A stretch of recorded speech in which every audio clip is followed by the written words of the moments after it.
Teachings at UC Santa Cruz, and my friend Jeff Kripal at Rice University, and April DeConnick at Rice University, who's the chair of their religious studies department, and many other folks besides. And so there is a new cohort or a rising cohort of people within mainstream academia who know Manly Hall, who have heard of Manly Hall. They might not cite the Secret Teachings as source material, but they would cite him as a subject, as a legitimate subject of historical study, and somebody who can't be written out of the American religious experience. So I think it's something to watch very carefully for. I think in the next several years, we're going to start to see a change in that regard.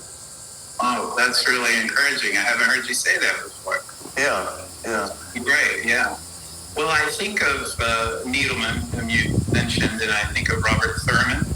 Yes. I think of Robert Elwood, and I think of Stephen Heller. It's like, it's almost you have to have a certain, or you used to have a certain, tenure, certain scholarly ethos to work with Manly Hall, because if you're on the tenure track, you can't talk about this stuff. Exactly. Yeah, and Kripal is really exciting what he's doing.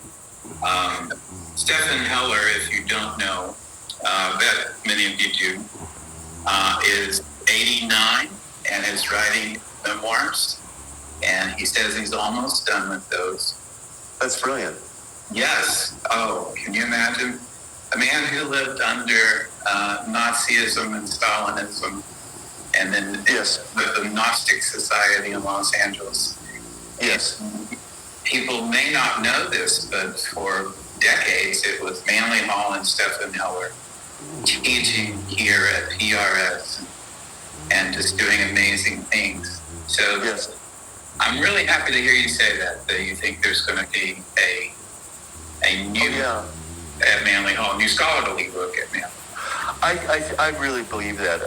I was invited to a conference at Rice University a couple of years ago, which was called the Gnostic America Conference, and it was meant to assemble some different people, some independent scholars, some university-based scholars who were exploring esoteric material. And I was really surprised at the range of people from different schools and universities who showed up, who were presenting papers and so forth, and some really very quality people, including, some department chairs or people who held distinguished professorships at various schools, and every single one of them would have known who Manly Hall is, and could have been part of this evening's discussion.